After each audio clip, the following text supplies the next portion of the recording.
and you don't believe in your customers, and you do things that are not right with them, you get canceled in 2 seconds. But even your own partners in business, if you can't trust them, if that person is of integrity, honesty. That's why the economy works. It's very transparent. But there's a spiritual and moral dimension of that that's not reducible to just having money. Before we press play, look at the contrast. Kevin O'Leary brings the market lens. Cornel West brings the moral one. Moderated by Abby Phillip on CNN, they're responding to the latest inflammatory rhetoric from Donald Trump. Here's what that really signals. This isn't just debate. It's a clash between profit-first thinking and principle-first leadership. When rhetoric escalates, democracy gets tested, not in theory, in real time. If you believe in progress and inclusion, subscribe and stay engaged. Let's listen carefully to what this moment reveals. Tonight, President Trump ratchets up the rhetoric against a familiar foe. I love this Ilhan Omar, whatever the hell her name is, with the little turban. I love her. She comes in, does nothing but bitch. She's always complaining. She comes from a country where, I mean, it's considered about the worst country in the world, right? But she comes to our country, and she's always complaining about the Constitution allows me to do this. We ought to get her the hell out. She should get the hell out. Throw her the hell out. She does nothing but complain.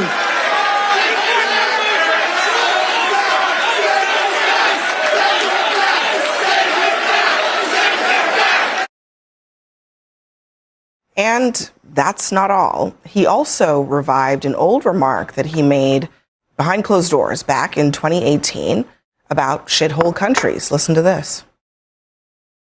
Why is it we only take people from shithole countries, right?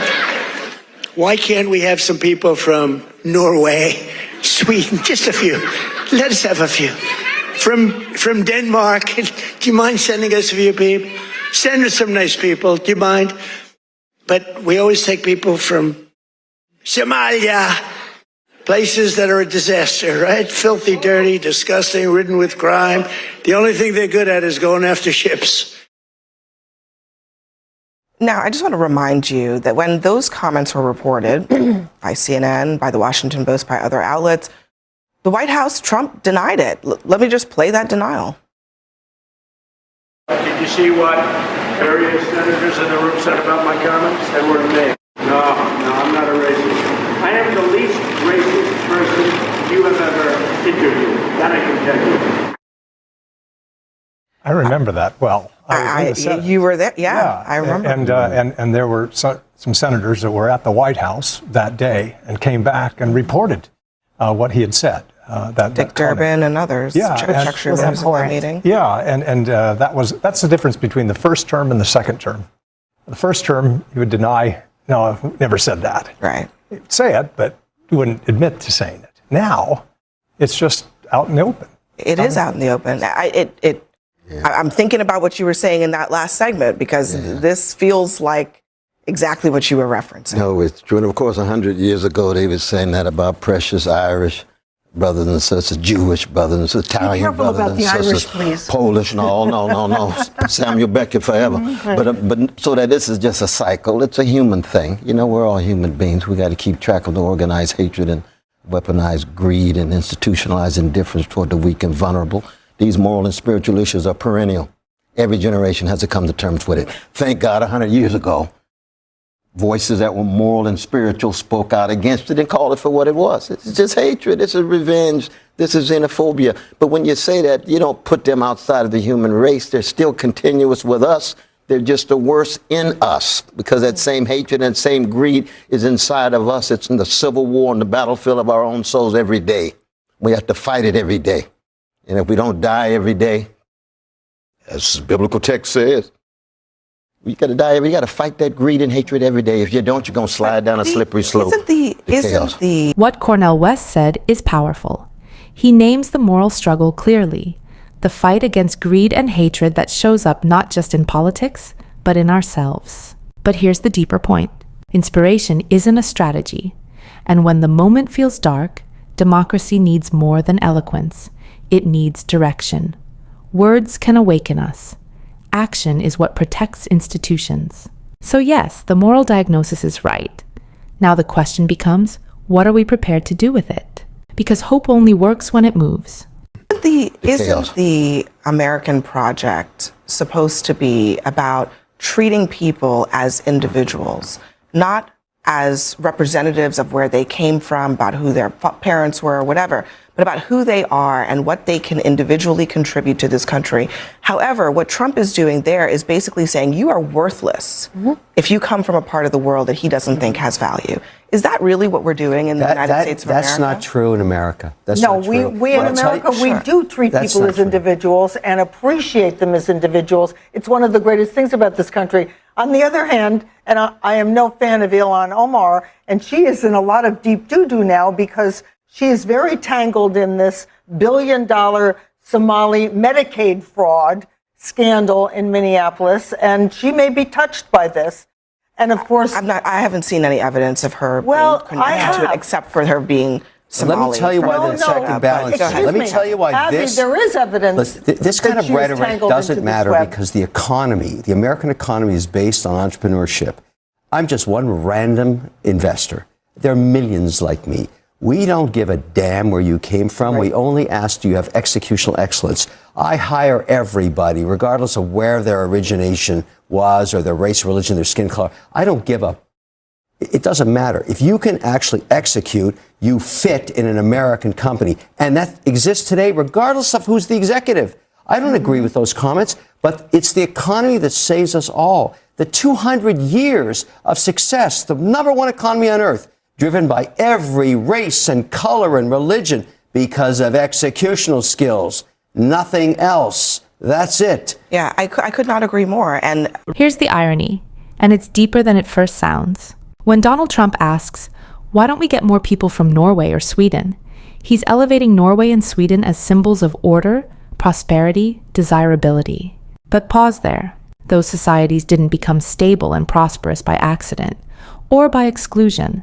They built strong public institutions, universal healthcare systems, serious investments in education, worker protections, policies designed to reduce inequality, not inflame it. And here's the contradiction detection.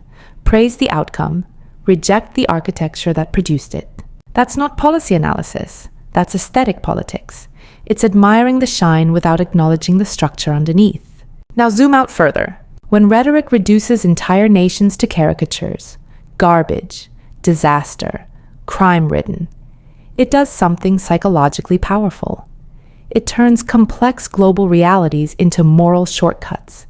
It says, our problems are imported. But let's be real. Housing costs aren't high because of Somali immigrants. Healthcare premiums aren't rising because of Haitian asylum seekers. Wage stagnation didn't originate at the border. That's the moral frame. Blame flows downward because it's easier than confronting systems, easier than challenging corporate consolidation, easier than addressing tax structures that reward capital over labor, easier than questioning why money saturates politics in the first place. Voices like Bernie Sanders have pointed repeatedly to the structural problem, concentrated wealth shaping public policy. And landmark rulings like Citizens United vs. FEC widened the gate for unlimited political spending, allowing financial influence to speak louder than everyday voters. So when immigration rhetoric spikes, ask yourself, what policy debate just got drowned out? Healthcare reform? Campaign finance reform? Worker protections? That's the strategic read. Outrage becomes a smokescreen. And here's the global context. Isolationist, xenophobic movements aren't unique to one country. They rise during periods of economic anxiety. They thrive when people feel unseen. They offer simple villains instead of complicated solutions. But democracy at its best rejects that shortcut. America's strength has never been uniformity. It has been reinvention. Irish immigrants were once demonized. Italian immigrants were once undesirable. Jewish communities were smeared as threats, and each time, history proved the fear wrong. That's the cycle Cornel West was hinting at, the recurring temptation to define belonging by exclusion. So here's the conviction phase. You can absolutely argue for border security. You can absolutely debate immigration levels. Those are legitimate policy discussions.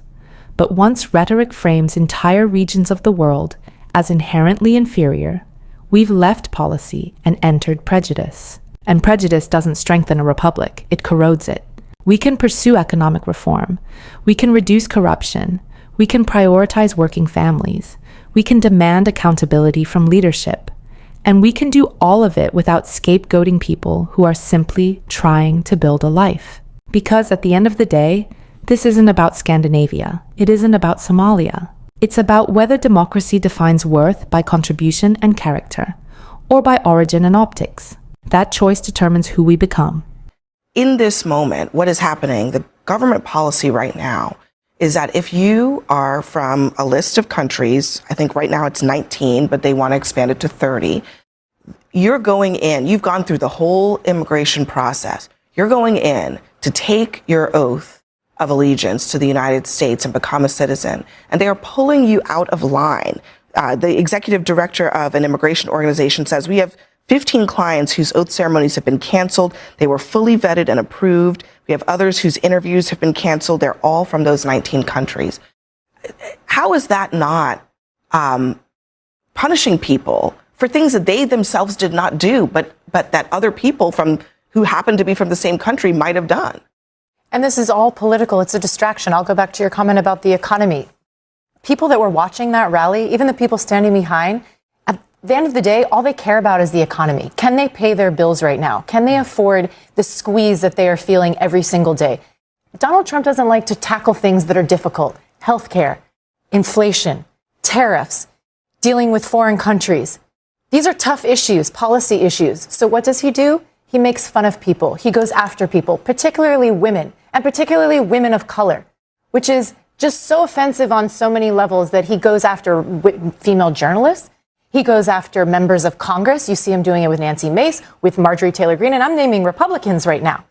It's a perpetual problem and pattern that he has, and it's a distraction from the economy, which he is failing on. I do believe that people coming in from certain countries that have posed terrorist risks to us in the past should be more adequately vetted. And if listing the countries and saying people coming in from these countries must be more thoroughly researched, more thoroughly verified before they're admitted to this country, I have no problem with that, because the president is also responsible for the national security of this country. But the thing is, though, you see, that even all the gold in the world, no matter how many golden calves you have, you can't have an economy unless you're also rich in the things money can't buy. Integrity, honesty. You can't even have a contract if you're dealing with gangsters. You can't even have a relationship if you're dealing with thugs. You can't have a capitalist economy without some notion of contract with people that you engage in, you have some trust in. That's the kind of stuff money can't buy. Businesses are judged by those rules every day. That's right, rule of law. They're judged by, if you are an immoral issuer and you don't believe in your customers and you do things that are not right with them, you get canceled in 2 seconds. But even your own partners in business, if you can't trust them, if that person is integrity, honesty. That's why the economy works. It's very transparent. But there's a spiritual and moral dimension of that that's not reducible to just having money. That's why you're at the table. You're telling me you can live without money? I'm not saying that. I'm saying having a problem with that one. I'm not saying that. I'm saying that no economy can survive without some notion of trust and integrity. I don't think you would disagree with that, right, I'm sorry, Kevin? but this economy is really surviving. It's the number one economy on earth. Well, you got for 200 years. You got 20% of the people in poverty, too. Here's the contradiction that hits you right between the eyes. Cornel West calls it out perfectly. We're told the U.S. has the biggest economy on earth, a colossal engine of wealth, innovation, and opportunity. And yet, the same voices claim there's not enough money to feed children, to ensure health care, to lift families out of poverty. Listen closely. This isn't just arithmetic. It's moral theater. It exposes a system that celebrates abundance while tolerating scarcity for the most vulnerable. The insight is clear. If an economy is truly great, it doesn't leave millions behind. Prosperity isn't measured solely by GDP or stock indices. It's measured by whether people can live with dignity, whether communities thrive, whether the social contract actually protects the weak as well as the powerful. This is where democracy meets reality. The debate isn't about economics and abstraction. It's about whether the promises of our political system match the lived experience of its citizens. And right now, there's a glaring gap. That gap isn't inevitable, it's structural. And it's why voices like West's are crucial. They remind us that economic power without moral accountability is a hollow victory. You would disagree with what he's saying fundamentally, which is that everything in this country is based on trust, right? Yeah, business is based on trust. That's what he's saying. But anytime, listen, I love the narrative you're going with, but I keep reminding people it's a very simple metric, extremely measurable, cannot be denied. 52 cents of every dollar on earth every day comes to America for only one reason. People want to invest in this economy. With all of its faults, all of its problems, it is the number one destination for money from everywhere. So if they had concerns about trust, they'd put it in North Korea or maybe Cuba. How about Venezuela? I love that place. So the whole point is there's a reason you can measure this. You can debate it. I love that. But the numbers don't lie. Number uno. Every year for 220 years. One quick thing on the immigration piece. Tonight, CNN called the Miami mayor's race for Eileen Higgins. She's a Democrat, the first Democrat in 30 years. Republicans hemorrhaging Cuban support because Cuba, alongside Haiti, alongside Somalia, are on that list. And it's not just that, but also they're being targeted. Some of them say because of their skin color. Politically, this feels like a deepening problem for Republicans as they go into the midterms. Oh, I think it is. I mean, if you look at the off-year elections leading up to a couple of special elections here, it's just one hit after another against Republicans and for the Democrats. So I think it's going to be difficult. If you lose Cuban Americans, and I'm not suggesting that a majority of Cuban Americans, that's a group that has traditionally supported Republicans, and they still will. But any diminishment of that support just really adds to Democrats' favor. That is really a good shot at holding the House. We got to leave it there. Next for us, speaking of... Here's the deeper truth hiding in that exchange. Kevin O'Leary leans on the sheer size of the U.S. economy like it's a shield, the biggest on earth, therefore untouchable, therefore morally irrelevant. That's the cynicism at play. And Cornel West hits it squarely. Scale alone isn't virtue. Think about the lived reality behind those numbers. Millions of Americans in West Virginia's coal towns, in Pennsylvania's natural gas regions, face poisoned water, environmental degradation, and precarious livelihoods. Families struggling with health care, crushing debt, or predatory corporate practices don't find comfort in abstract GDP figures. They see a system that measures success by totals while ignoring human suffering. This is where moral clarity matters. Economic might without accountability is hollow. Numbers can dazzle, but they don't nourish communities, protect health, or secure justice. Governance, ethical oversight, enforceable rules, and civic responsibility is what turns wealth into genuine public good. And here's the structural frame. Democracy isn't just about markets. It's about equitable access, fairness, and protection of the vulnerable.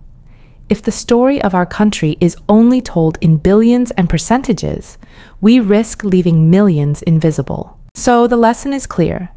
Prosperity without principle isn't strength. It's theater. And the real measure of a nation is not the size of its economy, but the dignity, safety, and opportunity it guarantees to every citizen. And this is all political. It's a distraction. I'll go back to your comment about the economy.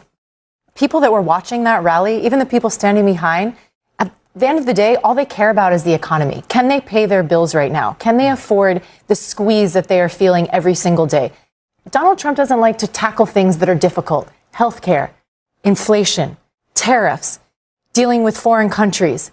These are tough issues, policy issues. So what does he do? He makes fun of people. He goes after people, particularly women, and particularly women of color, which is just so offensive on so many levels that he goes after female journalists. He goes after members of Congress. You see him doing it with Nancy Mace, with Marjorie Taylor Greene, and I'm naming Republicans right now. It's a perpetual problem and pattern that he has, and it's a distraction from the economy, which he is failing on. Here's what that really exposes about Donald Trump. When the pressure rises, when families are talking about rent, groceries, healthcare, his first instinct isn't accountability, it's denial. Everything's great, you're imagining it. And when that doesn't stick, the pivot comes fast. Find a target, redirect the frustration, preferably someone with less power. As Laurie Watkins points out, that pattern isn't random, it's consistent. When affordability becomes the headline, the conversation suddenly shifts to identity. When inflation gets uncomfortable, the focus turns to who belongs and who doesn't. That's not coincidence, that's strategy. And when the target is a woman, or a woman of color, it amplifies the divide. We've seen it before. Here's the contradiction. Leadership means owning outcomes. But when controversial pardons happen and the response is, I don't even know who that is, that's not strength. That's distance from responsibility. And democracy cannot function if power is disconnected from accountability. Now listen closely. This is the tell. When immigration is framed as a hierarchy of worth, echoing earlier remarks about whole countries, yet wealth becomes the golden exception through proposals like high-priced gold card visas, the principle collapses. If access is open to the wealthy regardless of origin, then the issue was never about national security alone. It was about preference and power. That tension is exactly what voices like Cornel West were warning about earlier in the discussion. That without a moral and spiritual foundation, even the strongest economy loses its legitimacy. Because trust, integrity, and equal protection under the law aren't side notes. They're prerequisites. And here's the psychological read. Outrage pulls focus. It dominates the cycle. It keeps panels debating tone instead of results. Meanwhile, the core question lingers. Are working families better off? Is governance improving lives? That's the moral frame. Democracy demands more than spectacle. It demands responsibility. It demands leaders who can absorb criticism without searching for scapegoats. It demands policy over performance. And the hopeful part? Voters can tell the difference. Even people who once supported Donald Trump can feel when deflection replaces delivery. They may disagree on solutions, but they recognize distraction when they see it. So, when a leader consistently shows you their governing philosophy through reaction, rhetoric, and refusal to accept responsibility, believe them. Then ask yourself whether that philosophy strengthens democracy or strains it.